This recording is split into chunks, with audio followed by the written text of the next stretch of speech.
Welcome to another episode of Boom and Bust. I'm your host, Tony Clement, here at the News Forum where all voices matter.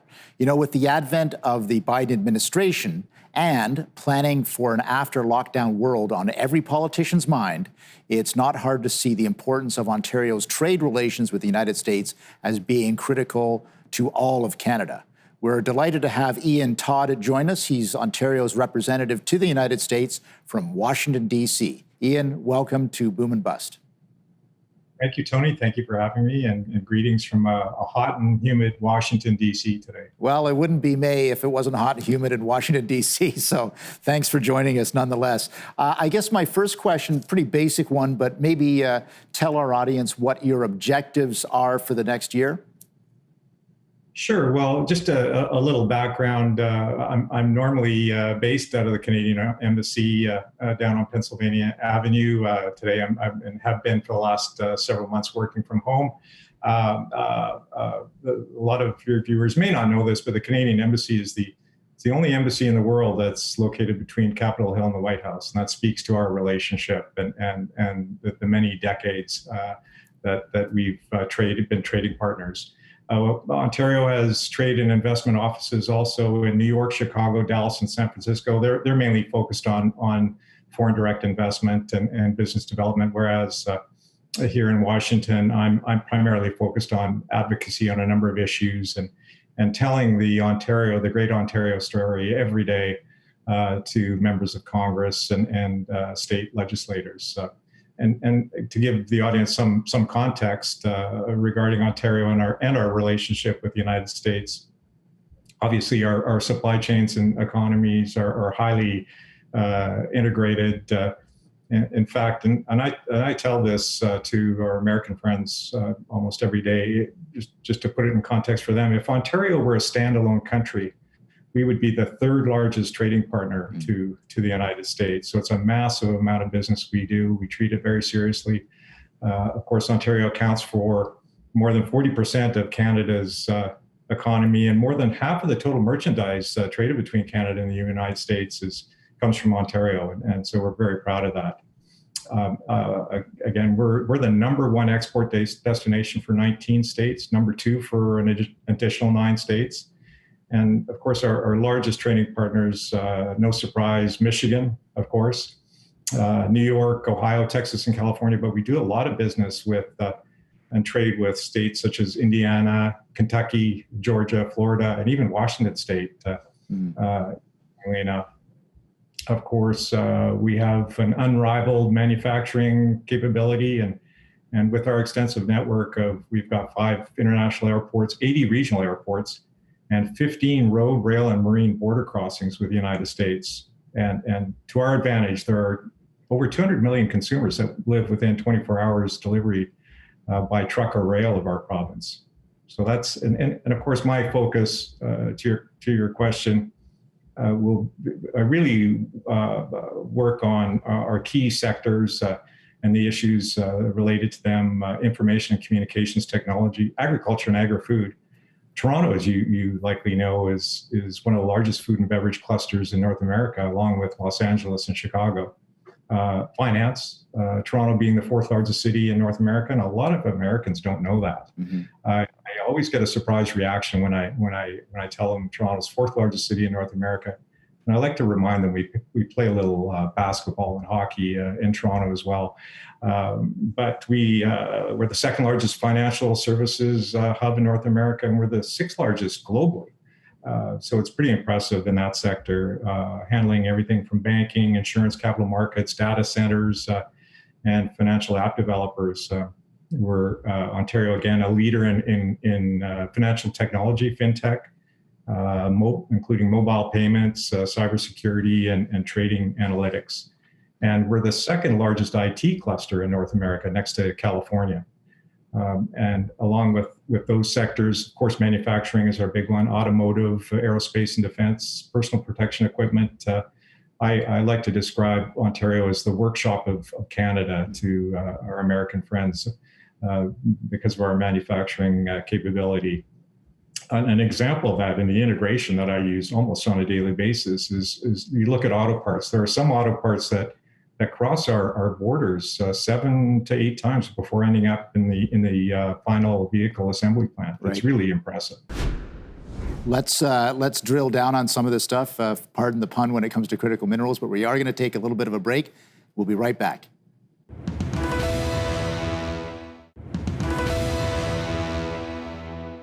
Welcome back to Boom and Bust. I'm your host, Tony Clement, here with Ian Todd. He is Ontario's representative to the United States. Ian, you gave a great tour d'horizon, if I can use that phrase, on some of the importance about Ontario's trade relations with the United States, how important it is for the entire country of Canada. Would love to get your perspective on dealing with a brand new Congress and with a new U.S. administration. What are your challenges and what are the opportunities there? Well, on Capitol Hill, I'm primarily focused with, of course, members of Congress, the White House administration, the offices of the U.S. Trade Representative, Agriculture, Energy, and the State Department's Canada desk, the Ways and Means Committee, the Northern Border Caucus, which is very important, obviously, Finance, Energy, Natural Resources, Senate committees. And with respect to the new Congress and administration, you and I certainly know what it's like to transition into new government. Right. And we've both experienced that. And it obviously takes a few months to get your offices staffed up, briefed up on the issues, and add COVID to that mix, which has obviously been a priority to all governments. We've just recently started to engage this new Congress and the administration. I'm starting to have virtual calls. I've had a few in-person meetings already at the state level, rather. So that process is just starting to re-engage. There's, as you know, 72 new members of Congress, 9 in the Senate and 63 in the House of Representatives. So it'll be a very interesting year ahead as we transition and reopening our economies, essentially. For sure. And you alluded to this in your answer, but clearly not all the action is or should be just in District of Columbia. It's about a strategy of trade relationship with these important states that you mentioned. So tell us a little bit more about that. Sure. We've got very productive relationships with governors' offices, state commerce departments, state economic development agencies, and state legislators. I do a lot of work at the subnational level. We get a great deal accomplished, as you can appreciate, province to state. Things tend to move a little quicker. And the Premier, of course, has developed great relationships with some governors. It's been very key. At the subnational level, after coming down to Washington, I discovered these neighboring state agreements, state-to-state agreements. And I thought to myself, why couldn't Ontario do the same with some states, something similar? So I'm very proud to have introduced and developed these agreements, which we have called Strategic Investment Procurement Agreements. Of course, in government, we like acronyms, so otherwise known as SIPAs. They're not MOUs, Memorandums of Understanding, which in my view tend to be, respectfully tend to be, they take a lot of work and energy, but MOUs tend to be nothing more than a photo op and a news release in most cases. So these agreements actually have teeth. The first one signed between a Canadian province and a U.S. state was between Ontario and Maryland, and we completed that agreement last December. Right. At a great little signing ceremony with the Premier and Governor Hogan. So, and now there's several other agreements with states between us and various states underway. So that's been a very productive relationship at the subnational level. And people don't realize this, but Ontario was going to host the American states in Toronto for one of their governors' meetings. And of course, COVID happened. But that tells you how important Ontario can be and can be definitely in the limelight. Is that not correct? That's correct. We were scheduled to host the National Governors Association last year in April, in fact. And Governor Hogan was chair of the National Governors Association at the time, and his focus was infrastructure. So again, Ontario has got a great story to tell on infrastructure. We've developed that expertise, and particularly on P3 projects, and something that is still, interestingly enough, quite novel here in the United States. We're going to continue our discussion with Ian Todd. He is Ontario's representative to the United States, coming to us from Washington, D.C., talking all things trade, important for Ontario, important for the rest of Canada as well. Please stay with us. We'll be right back after these messages.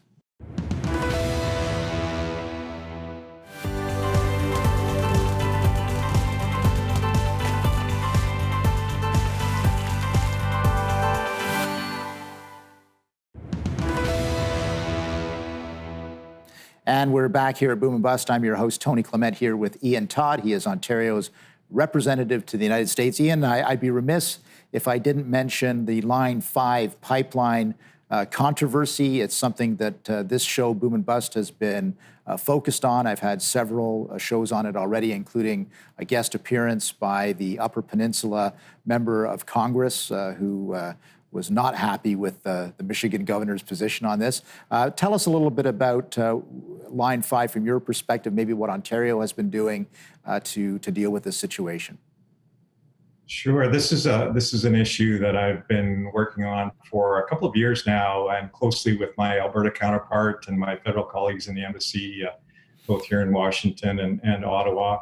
But just quickly, before Line 5, I would just like to touch on Line 3. Which is another very interesting pipeline project that we're keeping a very close eye on. As you know, it's an 1,100 kilometer pipeline originating in Alberta, and it carries light, medium, and heavy crude oil to the United States. It crosses the border in Manitoba and North Dakota, and runs through Minnesota and ends in Superior, Wisconsin. But Line 3 is very, very important, a very important piece of infrastructure, which will obviously generate thousands of full-time jobs during construction. It's essentially replacing a 50-year-old pipeline with a safer one. So we're watching Line 3 very carefully. On Line 5, which is the one that's been in the news most recently, particularly the last few months, but again, something we've been working on for many, many months.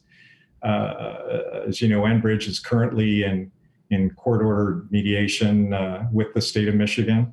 And as a little background for those that don't know, this is a pipeline that for more than 65 years has delivered light oil and natural gas liquids and to heat homes and businesses, fuel vehicles and power industry to the tune of 540,000 barrels a day. It's just over 1,000 kilometers that originates in Superior, Wisconsin, where Line 3 ends. And it ends up in Sarnia. It supplies 55% of Michigan's propane needs and feeds major refineries in Michigan, Ohio, Pennsylvania, Ontario, and Quebec. And shutting down this pipeline, as Governor Whitmer has proposed to do, would have a huge impact on jet fuel supply to both Detroit and Toronto's international airport. And as you know, Pearson Airport is the second busiest airport in North America. So that would be that would have a significant impact. I've met with the governor twice on this issue. The premier's first bilateral with a U.S. governor was with Governor Whitmer almost 2 years ago, and at the time she'd only been in office a few weeks. So it's again something, and the premier's had several discussions with Governor Whitmer since then. So something that we've been very active on. I guess it's not only Line 5, it goes with the territory that there are trade frictions that impact on Ontario. Tell us a little bit about your work in those areas. Well, again, and if I could go back to Line 5, just to use the example in terms of frictions, my key message to our American friends over the last several months with respect to this project is that for over 150 years, Ontario and Michigan have been best of friends. We're sports rivals, we're great neighbors. You look at the Windsor-Detroit Bridge, our highly integrated supply chains. We're shared stewards of the Great Lakes. and in times of need, neighbors help each other, and that's really been my key message. And with respect to the friction here on this issue, when Michigan needed wolves, Ontario came forward, and that's a great story in itself. Right. And that's what neighbors do. But so hopefully, with this negotiated settlement on Line 5, one that protects the Great Lakes, and for many generations, and allows Michigan and Ontario to continue thriving. And right now, there's Canada is very unified on a negotiated settlement. So that's just that's in terms of other friction points. Most recent issue that we're dealing with is on deforestation. Right. California have introduced bills, and Canada has been captured in that legislation. And so we're doing a lot of work with state legislators and at the federal level to remind Americans that Canada has a world-class reputation when it comes to forestry, and we shouldn't be lumped in with countries like Brazil or Indonesia, China, and Russia. We're going to have to take another brief break, but we'll be right back after these messages.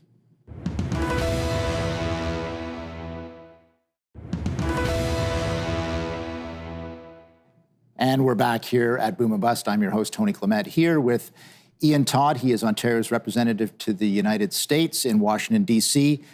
Ian, I'd love to get a window on just, you've mentioned Premier Ford several times in this interview. Just how engaged is Premier Ford been on these trade opportunities? Give us a bit of a window on how he engages and who he talks to and what he does. I think that would be very interesting for our viewers. Well, I think your viewers know Premier Ford. Doug Ford he's a salesman.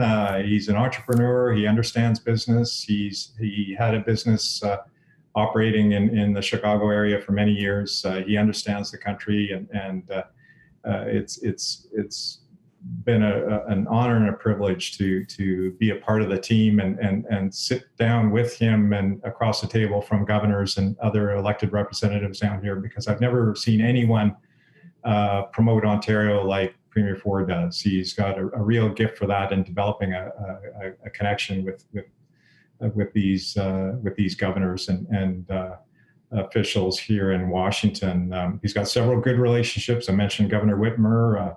Was his first meeting with a U.S. governor, and that first meeting is a story in itself. But he's also got good relationships with Governor Pritzker of Illinois, Governor Evers of Wisconsin, and Governor Walz of Minnesota. Of course, we've been participating in the National Governors Association meeting for the last couple of years, which has been very, very productive. He participates in the Great Lakes St. Lawrence Governor Premiers organization, and on the Great Lakes. This is for 6 decades we've worked together as joint stewards of the world's largest freshwater system, and the Premier treats that with a high priority. So he has over the last few years managed to build some strong relationships with his state counterparts. Indeed. And I guess this leads to the ultimate question. All of these relationships, all of the work that you're doing in Washington, someday, hopefully someday soon, we're going to be opening up the borders again. So give us a little bit of a peek on the strategy when the border does open, when it comes to trade relations and economic activity. Well, we're looking forward to that day, of course.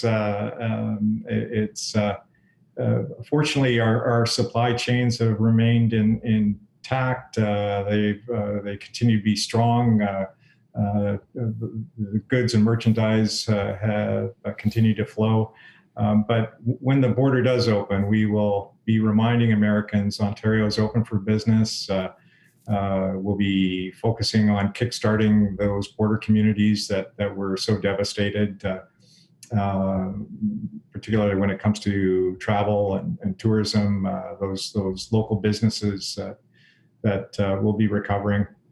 And I expect we'll see the Premier down here engaging with his counterparts and I would imagine several ministers, Minister Fedeli on economic development and trade, the Minister of Finance will be down, Minister of Agriculture, lots of work for them to do, and look forward to that.